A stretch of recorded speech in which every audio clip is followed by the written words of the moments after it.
Well, I'll tell you what I think. Hey, so, this happened. It was announced today Keith Olbermann has been suspended indefinitely and without pay by MSNBC after it was revealed he made campaign donations to 3 Democratic candidates in the run-up to this election. He was suspended for being in violation of NBC News policy. Keith Olbermann was placed on indefinite suspension for making political contributions this election cycle. And though I know there are extenuating circumstances, from a visceral standpoint, it was a blow. Let's face it, the Dems got their asses handed to them on Tuesday. I know it should have been better, and it could have been worse, and gratefully we avoided Engel, Buck, O'Donnell, and Palladino. But it's still an ass whooping, and while we were down, Phil Griffin kicked us squarely in the teeth. Hi, I'm Paula in Tulsa, Oklahoma. You know what I'm doing tonight? I'm not watching MSNBC. If you want me back, bring Keith Olbermann back too. The big picture view of Keith Olbermann's suspension is that corporate fascism is alive and well. Like me, are you a victim too? If this were a dictatorship, it'd be a heck of a lot easier. Just so long as I'm the dictator. Keith, let me be blunt. I've heard you've been suspended by MSNBC for not asking permission to see if you could contribute to a political campaign. But I also heard a rumor that indicated you asked by saying, "Can I contribute to a political campaign?" That's your problem. As a former teacher, I would have said no to you also. We all know the proper way to ask permission to donate to a political campaign is to ask, "May I contribute to a political campaign?" I hope you've learned your lesson.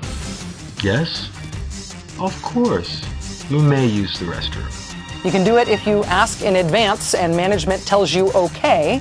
That's what I understand happened with our morning show host's political donations in 2006 under previous management. But if you don't ask in advance for an exemption from the rule, you are bound by the rule. Wait. In a time when corporations can make contributions and the U.S. Chamber of Commerce can take foreign money to run attack ads, I find it ironic, in fact hypocritical, that GE, Comcast, and MSNBC would have a policy in place that asks their employees to ask Mother May I before they use their constitutional right to make contributions to political campaigns. Keith Olbermann is the reason I watch MSNBC. I have watched MSNBC for 6 to 8 hours a day because I got hooked on Keith Olbermann. I feel like he's the only one of a handful of people in the news that say what's on my mind. I'm boycotting MSNBC until Keith is brought back. You are arrogant, hot-tempered, entirely too bold. I like that. Hi, Drunk Sarah Palin here, reaching out across that political scrotum to speak out in support of that Keith Olbermann. While I may disagree with his use of facts and reason, and I don't like that he's a communist synthesizer, I support older men giving money to candidates. If older man didn't give money, I'm pretty much screwed because that's my entire demographic. I also want to give a quick shout out to Pistol the Bristol, who is still dancing with those stars. You go, honey. Have a nice day. And remember to vote for Christine O'Donnell on Tuesday, November 9th. Fail to see how a conflict of interest is involved when Keith donated money to the candidates. If the candidates donated money to him, that would be a conflict of interest. Giving money to someone else does not indebt you to them. I also personally believe that the point has been made and we should have Keith back hosting Countdown. Well, that didn't last long. MSNBC is reinstating primetime host Keith Olbermann. He was suspended Friday for donating to 3 Democratic candidates. At the time, the network said he was benched indefinitely, but he'll be back on the air come Tuesday night. Phil, you're an idiot. Keith, I'm so glad you'll be back on. Hey, Phil Griffin. So glad you came to your senses and brought Keith back. But you're not off the hook yet. Free Schuster. Much has been said about Keith Olbermann's suspension that will be concluded Tuesday night. My takeaway is this. Our democracy has gotten so twisted that now corporations can contribute limitless cash anonymously, and persons, they can contribute with strict limits, publicly, and at the pleasure of corporations. This isn't how it's supposed to be.